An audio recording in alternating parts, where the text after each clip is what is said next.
시편 37편 1절에서 11절을 읽겠습니다. 악을 행하는 자들 때문에 불평하지 말며 불의를 행하는 자들을 시기하지 말지어다. 그들은 풀과 같이 속히 배임을 당할 것이며 푸른 채소같이 쇠잔할 것이미로다. 야훼를 의뢰하고 선을 행하라. 땅에 머무는 동안 그의 성실을 먹을거리로 삼을지어다. 또 야훼를 기뻐하라. 그가 내 마음의 소원을 내게 이루어 주시리로다. 내 길을 야훼께 맡기라. 그를 의지하면 그가 이루시고 내 의를 빛같이 나타내시며 내 공의를 정오의 빛같이 하시리로다. 야훼 앞에 잠잠하고 참고 기다리라. 자기 길이 형통하며 악한 꾀를 이루는 자 때문에 불평하지 말지어다. 분을 그치고 노를 버리며 불평하지 말라. 오히려 악을 만들 뿐이라. 진실로 악을 행하는 자들은 끊어질 것이나 야훼를 소망하는 자들은 땅을 차지하리로다. 잠시 후에는 악인이 없어지리니 내가 그곳을 자세히 살필지라도 없으리로다. 그러나 온유한 자들은 땅을 차지하며 풍성한 화평으로 즐거워하리로다. 아멘. 한번 따라해 보겠습니다. 세상이 불공평하다고 느껴질 때, 세상이 공평합니까? 불공평합니까? 우리의 외모도 다 똑같고, IQ도 똑같고, 가정환경도 똑같고, 부모도 똑같고, 출신도 똑같고, 다 똑같다면 정말 공평하다고 말할 수 있을 거예요. 그러나 우리의 가진 모든 것들은 다 환경이 다 다릅니다. 그래서 불공평이 발생이 되는 거죠. 이렇게 바꿀 수 없는 것들 때문에 우리가 차별을 받고 이럴 때 우리는 마음에 큰 상처를 받습니다. 게다가 세상에서는요, 의인보다 악인들이 더 잘 사는 것처럼 보이고 잘 되는 것처럼 보일 때가 많습니다. 악인들 하면 뭐라고 그랬어요? 하나님을 무시하는 사람들, 하나님 없이, 하나님 없다 생각하고 그냥 살아가는 실천론적 무신론자들, 이런 사람들이 더 잘 되고 신실한 주님의 사람들이 더 잘 안 되는 것처럼 보일 때 우리는 또 마음의 상처를 받습니다. 욥이 가졌던 의문점이 바로 그거였었어요. 세상에서는 인과응보가 딱 들어맞지 않고 권선징악이 이루어지지 않는 것처럼 보일 때가 많습니다. 욥은 하나님과 오랫동안 씨름했습니다. 시편 73편을 기록한 아삽도 마음에 심한 갈등과 고통이 있었어요. 시편 73편 1절부터 5절까지를 같이 읽어보겠습니다.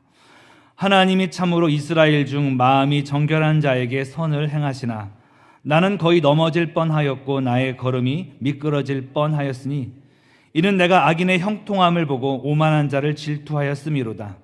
그들은 죽을 때에도 고통이 없고 그 힘이 강건하며 사람들이 당하는 고난이 그들에게는 없고 사람들이 당하는 재앙도 그들에게는 없나니. 마음속에 상처와 아픔이 있습니다. 하나님을 무시하고 하나님 없다 생각하면서 남들에게 악을 행하며 사는 사람들이 막 더 잘 되는 것 같고 실제 그런 모습이 보여지게 되고 또 하나님을 신실하게 믿는 주의 백성들은 어려움을 당하는 것처럼 보일 때 그런 마음에 그런 고통들이 있었습니다. 그러나 그가 하나님의 성소에 들어가서 모든 것이 하나님의 주권 속에 있음을, 그 아래에 있음을 인정하고 실상을 깨달았을 때 그는 마음을 지킬 수가 있었어요. 시편 73편 16절부터 19절까지도 읽겠습니다. 내가 어쩌면 이를 알까 하여 생각한즉 그것이 내게 심한 고통이 되었더니 하나님의 성소에 들어갈 때에야 그들의 종말을 내가 깨달았나이다. 주께서 참으로 그들을 미끄러운 곳에 두시며 파멸에 던지시니 그들이 어찌하여 그리 갑자기 황폐되었는가 놀랄 정도로 그들은 전멸하였나이다. 주님의 성소에 들어가서 임재 속에서 주님 만나고 나니까 실상을 보게 되었어요. 현재적으로 봤을 때는 이 악인들이 잘 되는 것 같고 의인들이 망한 것처럼 보이지만 주님의 관점에서 다 보니까 이미 악인들은 심판받은 상태, 그 마음이 심판받은 상태고 그들의 종말도 보게 된 것이고 의인들은 약해 보이고 어려워 보이지만 하나님께서 붙들고 계시기 때문에 이미 복받은 것이고 장차 영원한 천국이 있는 것이고 이것을 알게 되니 그는 마음을 지킬 수 있었습니다. 잠언 4장 23절 말씀, 모든 지킬 만한 것 중에 더욱 내 마음을 지키라. 생명의 근원이 이에서 남이니라. 마음 지키는 게 뭘 지키는 거예요? 생명 지키는 거. 마음 지키는 것이 일생 지키는 것이고 인생 전체를 지키는 것이고 내 목숨 지키는 거라면 얼마나 이걸 지켜야 되겠습니까? 세상 바라보면서 세상은 불공평해, 하나님 이럴 수가 있는가? 아무리 어려움이 다가와도 그런 쪽으로 내 마음을 방치하면 안 되는 거예요. 내 마음을 우울한 쪽으로, 원망 불평 쪽으로 가게 만들면 결국 내 인생이 좀먹게 되어지는 거고 일생 전체를, 내 목숨을 잃는 것과 다름이 없기 때문에 우리는 오늘 이 아삽처럼 하나님의 성소에 들어가서 늘 주님 만나야 될 줄 믿습니다. 그리고 주의 임재 속에 들어가서 깨달아야 될 건 뭐예요? 지금 이 모든 것들은 하나님의 주권 속에 있어. 누가 잘 되고 못 되고, 재벌이 있고 가난한 사람이 있고, 뭐 악한 사람이 잘 되는 것처럼 보이고 아닌 것처럼 보이고 여러 가지 일들이 있지만 하나님 다 주관하고 계시고, 주님 모르는 사람은 이미 그 마음에 벌을 받은 것이고, 주님 믿는 사람들은 주님 안에서 안식을 누리며 지금도 천국인 것이고, 영원한 천국과 지옥이 있음을 기억할 때 우리는 마음 지킬 수가 있고 주님 안에서 승리하는 자가 될 줄로 믿습니다. 그래서 아삽은 제대로 된 결론을 얻게 되었습니다. 그래서 이렇게 말하는 거예요. 25절부터 28절까지 읽겠습니다. 하늘에서는 주 외에 누가 있으리요? 땅에서는 주밖에 내가 사모할 이 없나이다. 내 육체와 마음은 쇠약하나 하나님은 내 마음의 반석이시요 영원한 분깃이시라. 무릇 주를 멀리하는 자는 망하리니 음녀같이 주를 떠난 자를 주께서 다 멸하셨나이다. 하나님께 가까이함이 내게 복이라. 내가 주 야훼를 나의 피난처로 삼아 주의 모든 행적을 전파하리이다. 이제 하나님의 전에 들어와서 실상을 깨닫고 난 다음에 그는 마음을 지켰고 이제 뭐가 진짜 복인지 알게 되었어요. 무엇입니까? 하나님을 가까이함이 내게 복이라. 따라합니다. 하나님을 가까이함이 내게 복이라. 복의 근원이신 하나님께 뿌리박은 인생, 하나님이 진정 인정하시는 의인의 삶으로 그가 나아가게 되었다는 것이 가장 중요한 거예요. 그래서 상황과 무관하게, 환경과 무관하게, 잘 나갈 때나 못 나갈 때나 무관하게, 인생이 해가 떴거나 번개가 치거나 무관하게 뿌리를 죽게 내리고 흔들리지 않는 인생, 바람이 나는 겨처럼 허무한 인생이 아니라 주께 뿌리박고 열매 맺는 알곡 인생 다 된 줄 믿습니다. 세상에 불공평하다는 마음을 방치하면 마음에 큰 병이 생기고 인생이 어두운 방향으로 가요. 우리는 절대 그런 쪽으로 가지 않도록 마음을 지켜야 됩니다. 가인과 아벨 얘기에서 가인은 하나님은 참 불공평해라고 생각을 했어요. 하나님이 내 제사를 안 받으셨다. 자기의 행실과 자기의 삶을 돌아보고 회개해야 되는데 그게 아니라 왜 내 것만 안 받아? 그 마음을 계속 방치하다가 자기 동생을 죽이는 데까지 이르는 그런 재앙이 있고 말았던 거예요. 우리가 진정 우리답지 않을 때 모습 언제 드러납니까? 불공평한 대우 받았다고 느꼈을 때 우리는 우리답지 않은 모습을 보이고 혈기도 부리고 그래요. 저의 모습만 봐도 내가 왜 이렇게 흥분했지 했을 때 잘 생각해 보면 불공평한 대우 받았다 느꼈을 때를 못 참는 거예요. 하지만 우리는 그 마음을 치유받아야 되는데 그 치유책은 단 한 가지예요. 절대 주권자이신 하나님을 인정하고 마음속에 품는 거.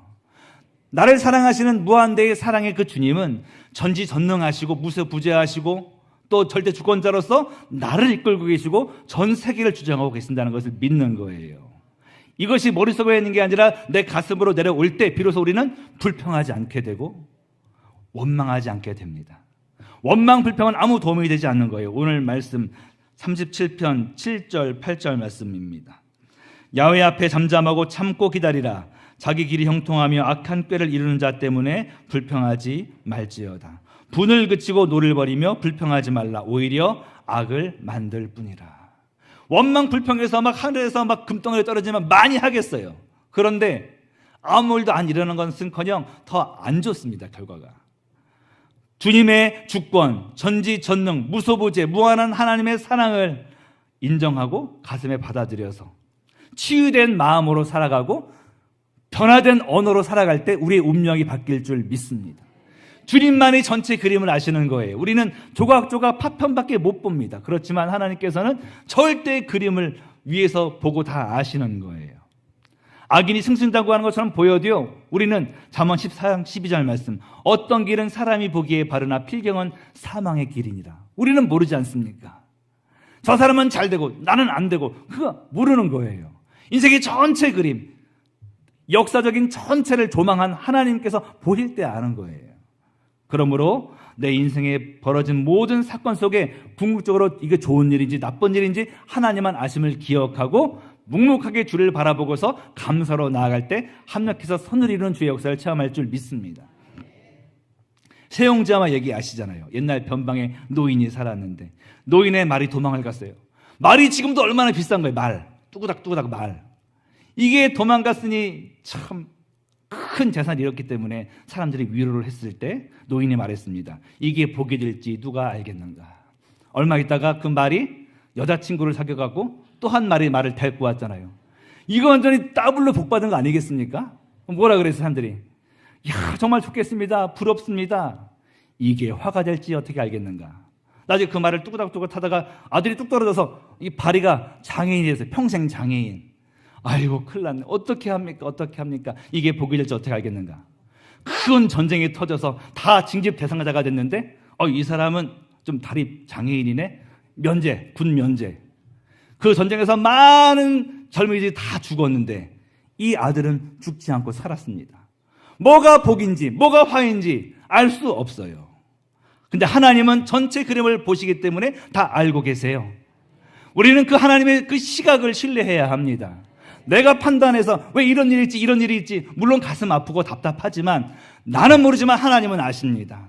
그리고 나를 사랑하신 거 분명한 거고 내가 믿는 하나님 아버지는 사랑의 하나님이시고 전지전능자이시고 무소부재하시고 다 주님의 주권 속에 있음을 내가 믿습니다 할 때에 우리는 당당히 승리할 줄 믿습니다. 비교할 필요가 없는 거예요. 사람 어차피 다 똑같지 않고요. 환경이 다르고 혈액형 다르고 다 달라요.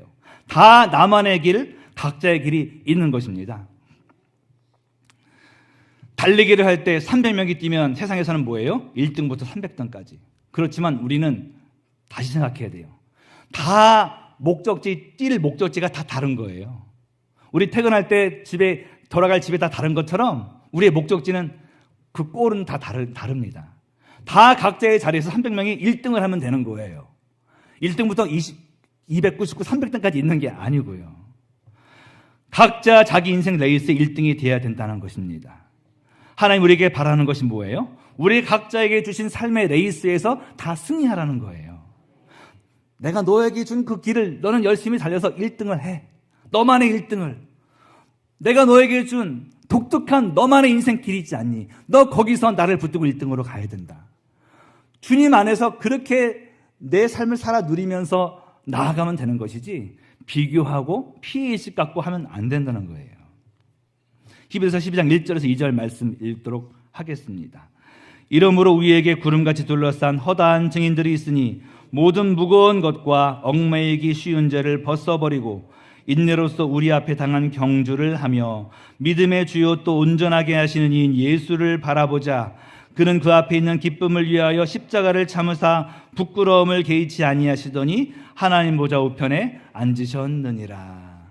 다 각자 믿음의 경주가 있는데 승리하는 비결이 뭐예요? 옆 사람 바라보면 안 되고 다른 거 바라보면 안 되고 하나님만 바라보고 예수님만 바라볼 때 목적지를 향해 승리할 수 있다는 거예요. 우리 인생 레이스에서 각자 다 1등 하려면 누구를 바라봐라? 예수를 바라봐라. 옆에 봐, 계속. 옆에 보고 뛰면 그 사람은 1등 할 수 있을까요? 1등 못해요. 또 여기 막 목걸이 치렁치렁 다이아몬드 목걸이 이거 거추장스러워서 1등 못해요. 결승선 저 앞에 두고 출발선에서 뭐 생각해야 될까요? 오로지 딱 한 가지 결승점만 우리에게 주신 예수님 복음만 생각해야 되는 거예요. 근데 거기 서갖고 내가 금메달 따면 어떻게 될까? 금메달 따면 연금 나오겠지? 연금 나면 그걸로 뭐 먹고 살까?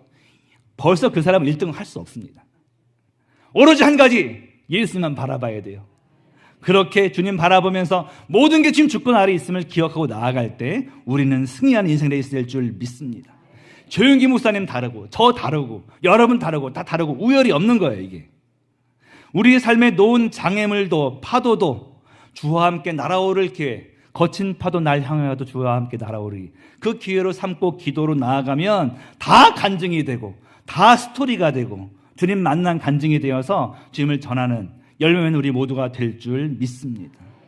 그럼 어떻게 우리는 불공평하다는 그 마음을 이기고 승리할 수 있을까? 첫 번째는요, 주님의 주권을 인정할 때 불공평한 상황에서도 온유한 태도를 견지할 수 있고 인생 레이스를 승리할 수 있는 거예요. 11절입니다. 읽겠습니다.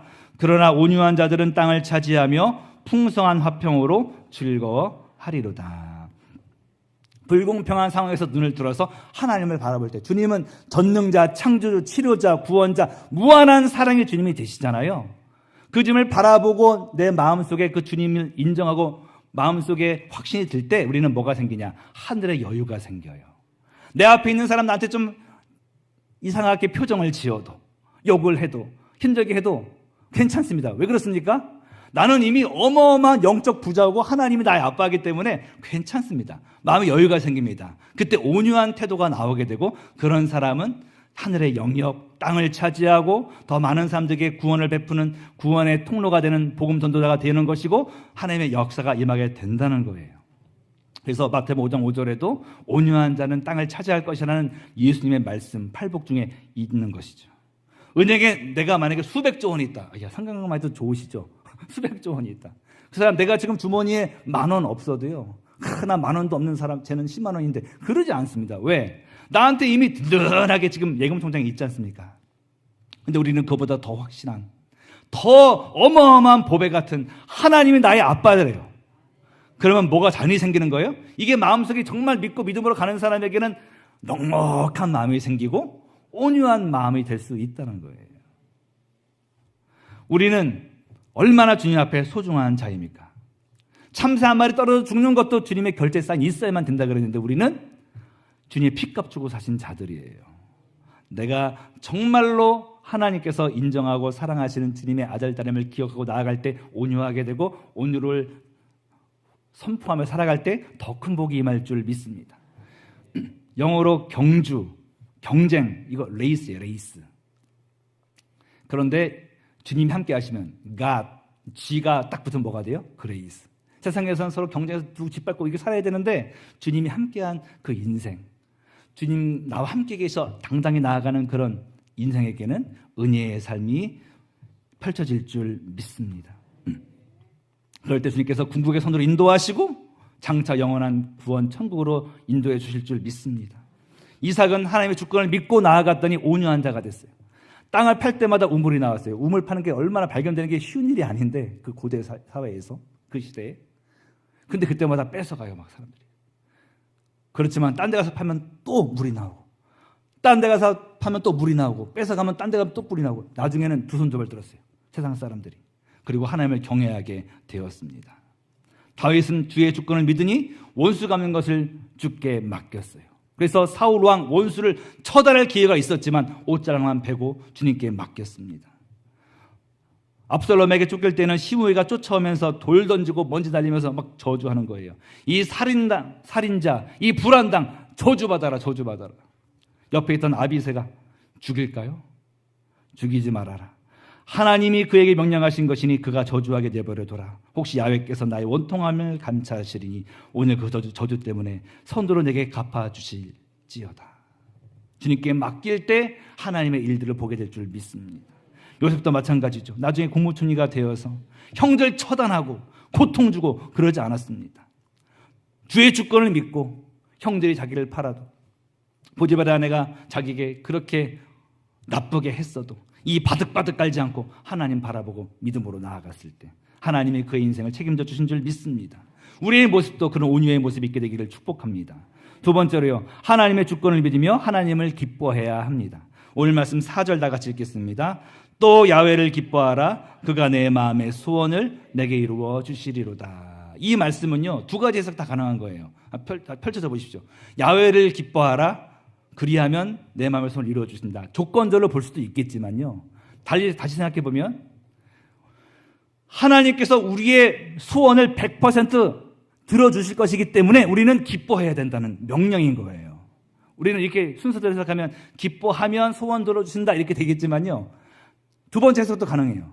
우리의 마음의 소원과 갈급함을 주님께서 100% 인정해 주시기 때문에 우리는 하나님을 기뻐해야 된다는 명령이라는 거예요. 내 미래는 주 앞에 있습니다. 세상 끝날까지 인도해 주십니다. 1초도 빠짐없이 인도해 주십니다. 그래서 홍해 앞에서도 하나님을 기뻐하고 찬양할 수 있어요. 왜? 우리는 못 보지만 하나님께서 홍해 안에 고속도로를, KTX를 만들어 놓으셨기 때문인 거예요.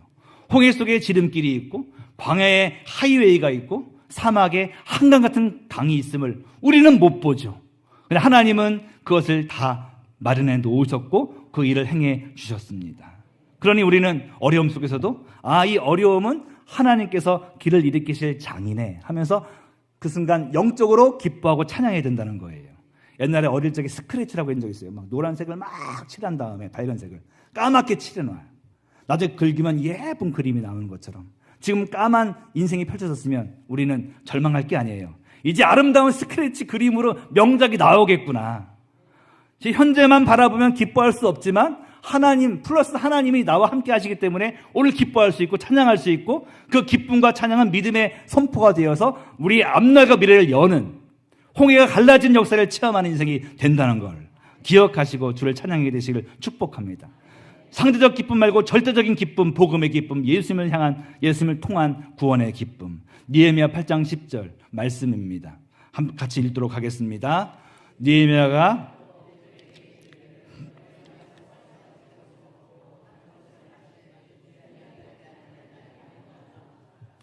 이날은 우리 주의 성일이니 근심하지 말라. 야훼로 인하여 기뻐하는 것이 너희의 힘이니라. 하나님을 통해서 온 기쁨, 그것이 우리의 힘이 되어서 세상을 이기게 한다는 거예요. 하박국은 바벨론의 침공 소식을 들으면서 몸이 떨릴 정도로 두려움을 느꼈어요. 그러나 하나님이 모든 걸 주관한다는 그 확신이 그로 하여금 평안을 넘어서 기뻐하게까지 만들었습니다. 하박국 3장 16절 이하의 말씀 다 같이 읽겠습니다. 내가 들었으므로 내 창자가 흔들렸고 그 목소리로 말미암아 내 입술이 떨렸도다. 무리가 우리를 치러 올라오는 그 환난 날을 내가 기다림으로 썩이는 것이 내 뼈에 들어왔으며 내 몸은 내 저수에서 떨리는도다. 비록 무화과나무가 무성하지 못하며 포도나무에 열매가 없으며 감람나무에 소출이 없으며 밭에 먹을 것이 없으며 우리의 양이 없으며 외양간에 소가 없을지라도 나는 야훼로 말미암아 즐거워하며 나의 구원의 하나님으로 말미암아 기뻐하리로다. 주 야훼는 나의 힘이시라. 나의 발을 사슴과 같게 하사 나를 나의 높은 곳으로 다니게 하시리로다. 모든 걸 주관하신 하나님을 믿고 합력해서 선을 이루신 하나님을 믿고 오늘 감사하고 기뻐할 때 주께서는 우리의 마음을 지켜주시고 앞날을 열어주실 줄 믿습니다. 세 번째입니다. 하나님의 주권을 믿는 자는 자신의 인생을 주께 맡깁니다. 우리 아들 서너 살 때 손잡고 밤 11시에도 어디 간 적이 있었거든요. 신기했던 건 그 아들이 아빠 따라가면서 아무 두려움도 없고 그냥 편안하게 가는 거예요. 아들의 아빠 신뢰하는 모습에 저는 감동되었습니다. 신기하기도 했습니다. 우리가 칠흑같이 어두운 인생의 구간을 지나도 주님과 함께면 우린 두렵지 않은 거예요. 오히려 내 손잡고 가는 아들은 기대해야죠. 아빠는 항상 좋은 데로 데려가는데 깜짝 놀랄 레스토랑으로 데리고 갈 건가? 아니면은 좋은 데 여행 가는 건가? 실제로 우리 아이들 어렸을 때 새벽 3시에 깨워서 그 밤에 깜깜한데 차 태워서 해외여행 간 적도 있었거든요. 다른 사람이 그러면, 유괴범이 그러면 그건 죽으러 가는 거야. 그렇지만 아버지가 어디로 인도하면 깜깜한 밤에 가도 뭔가가 이게 있다, 그거 아니겠습니까? 그렇죠. 더 좋은 일이 있다, 이거. 인생의 밤을 만났습니까? 그래도 하나님과 함께 가면 이거 뭔가 좋은 일이 있다, 지금. 더 좋은 일을 만나게 될 것이다. 내가 사망의 음침한 골짜기로 다닐지라도 해를 두려워하지 않을 것은 주께서 나와 함께 하심이라. 주의 지팡이와 막대기가 나를 안위하시나이다. 시편 37편 5절 말씀. 내 길을 야훼께 맡기라. 그를 의지하면 그가 이루시고. 그래서 맡겨야 되는 거예요. 근데 맡기는 사람은 그 증거가 뭐냐? 기도한다는 것이죠. 기도할 때 하나님께서는 그 맡김의 그 태도를 보시고 우리의 마음을 지켜주시고 인생을 이끌어 주신다는 것입니다. 맡긴다는 것. 저희 부모님이, 저는 못 가봤어요, 이스라엘을. 그 이스라엘 성지순례 가서 사해바다 갔다 온 얘기 해주고 저는 그거 듣고서 웃었습니다. 사해바다는 소금기가 얼마나 큰지 그냥 수영 못하는 사람들 다 뜬대요. 그래서 다들 그 체험한다고 들어가서 막 이게 신문을 보고 막 책을 보고 막 그러는데, 유독 겁이 많은 사람들은 맡기지를 못해서 계속 이렇게 하다가 가라앉는 체험만 계속하는 이런 화상들, 계속 내려가는, 계속. 그런데 몸을 맡기면 뜨는 거예요. 하나님께 맡기고 기도하고 하나님께 맡겼으면 믿고 나아가면 하나님께서 이루실 일들을 보게 된다는 것이죠. 예금을 은행에 수억을 예치하는 그 사람들도 은행을 신뢰해서 맡기는 거 아니겠습니까? 그런데 은행이 안 망할 것 같은데 망할 때도 있더라고요. 근데 하나님의 나라는 영원히 망하지 않고 영원히 쇠하지 않는 무궁한 나라인 줄 믿습니다. 그래서 뜻이 하늘에서 이룬 것처럼 땅에서 이루어지이다. 주기도문 할 때 하나님이 역사해 주셔야 땅에서 일이 이루어지는 것인데요. 놀라운 것은 무엇이냐? 우리가 기도하면 하늘에서도 메고 풀고 하시고 주의 일들을 이루어 주신다는 것이에요. 우리에게 주신 영적 권세, 예수 이름의 권세, 이걸 얘기하는 거예요. 그래서 주님의 자녀로서 하나님 나라를 선포하고 기도하고 나라 민족과 교회 주님 나라 임하길 기도하고 가정을 위해서 기도하고 나아갈 때 하나님의 일들이 이루어질 줄 믿습니다. 일은 하나님이 하시고 나는 기도한다. 이 사실을 공식처럼 기억하시고 삶의 모든 순간 기도함으로 말미암아서 내 삶 전체가 주가 다스리시는 주님의 나라가 되기를 축복합니다. 매 순간마다 겸손히 기도하고 나아가는 사람은 심령이 가난한 자예요. 삶의 전 영역이 하나님 통치받는 사람입니다. 그렇게 성령님을 따라가면 하나님의 아들이에요. 로마서 8장 14절 말씀 같이 읽도록 하겠습니다. 8장 14절 말씀, 로마서 8장 14절. 무릇 하나님의 영으로 인도함 받는 사람은 곧 하나님의 아들이라. 매 순간마다 주의 인도를 받아요. 하나님의 아들이에요. 마태복음 5장 3절 말씀. 심령이 가난한 자는 복이 있나니 천국이 그들의 것이며. 매 순간마다 주님께 묻고 음성 듣고 기도하고 순종으로 살아갈 때 그 사람은 뭐예요? 심령이 가난한 사람. 이 사람은 천국이 그들의 것이며 주님 나라가 임해서 그의 삶에 하나님의 영역 되어져서 어떤 순간을 만나도 능히 통과하고 가는 곳마다 주님의 향기가 나타나게 되어지고 큰 축복 인생이 될 줄 믿습니다. 마지막으로 네 번째로 하나님만을 기다리고 기대하고 소망해야 합니다. 9절 읽도록 하겠습니다. 9절 시작. 진실로 악을 행하는 자들은 끊어질 것이나 야훼를 소망하는 자들은 땅을 차지하리로다. 아멘. 여기서 소망한다는 말이 개역개정에서 소망한다, 세번역에서는 기다린다 이랬거든요. 이게 히브리어로 카바인데 기다리다, 기대하다, 바라다, 소망하다 다 같은 뜻이에요. 시편 40편 1절 말씀에서도 내가 야훼를 기다리고 기다렸더니 할 때도 카바가 쓰였었어요. 기대하고 소망하는 거예요. 이 말은 원래 카라는 말에서 왔는데요. 꼬다, 꼬아 묶다, 함께 모으다. 줄을 꼬아서 잡아당기는 긴장 속에 이걸 붙잡다 그런 뜻인데 여기서 파생된 말이 카바, 기다리다, 바라다, 소망하다 이거예요. 끈질기게 주님을 꽉 붙잡고 절대 놓치지 않는 태도가 바로 카바예요. 주님을 그렇게 기대하고 바라보고 소망하는 거죠. 수동적인 기다림이 아니고 적극적으로 내가 붙잡는 기다림이고 어사무사하고 대충 막연히가 아니라 그 반대예요. 확실하게 응답해 주신다는 확신을 가지고 기다리는 거예요. 나 기도하는데 될까 안 될까 될까 안 될까 그런 게 아니라 이 카바라는 말은 확실히 주님은 복을 주시고 은혜 주시고 응답해 주시는데 내가 꽉 붙는다는 적극적인 의미.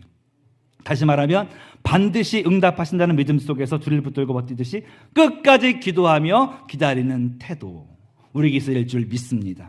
세상이 불공평해도 주님만 바라보면서 끝까지 기도하는 자세로 견지하는 것이죠. 주님을 기대하는 것이죠. 그럴 때 우리는 하나님의 안에서 치유를 받게 되고 미래가 열리는 체험을 할 줄 믿습니다. 예레미야 33장 2절 3절 말씀 다 같이 읽도록 하겠습니다. 이를 행하시는 야훼, 그것을 만들며 성취하시는 야훼, 그의 이름을 야훼라 하느니가 이와 같이 이르시도다. 너는 내게 부르짖으라. 내가 내게 응답하겠고 내가 알지 못하는 크고 은밀한 일을 내게 보이리라. 자동차 계약하러 갔더니 계약해도 5개월이 걸려야 차가 나온답니다. 계약금 내고 계약했으면 불안해요, 안 불안해요? 차 안 나올까? 안 나오면 어떡하지? 그런 사람 없습니다. 계약금 냈으면 이제 5개월은 뭐예요? 이제 새 차 탈 기대만 하면 되는 것처럼 반드시 나오는 것처럼 우리는 주님께 기도했습니까? 그럼 기대해야 되는 거예요. 될까 안 될까가 아니라 하나님께서 가장 좋은 방법, 내가 구한 것보다 더 좋은 방법으로 내 생각을 뛰어넘어서 역사해 주실 것이기 때문에 응답해 주실 것이기 때문에 우리는 기뻐해야 된다는 거예요. 하나님의 때에 반드시 응답됩니다. 그 카이로스 때에 요셉의 그때 국무총리가 되는 거고 다윗의 그때 왕이 되는 거예요.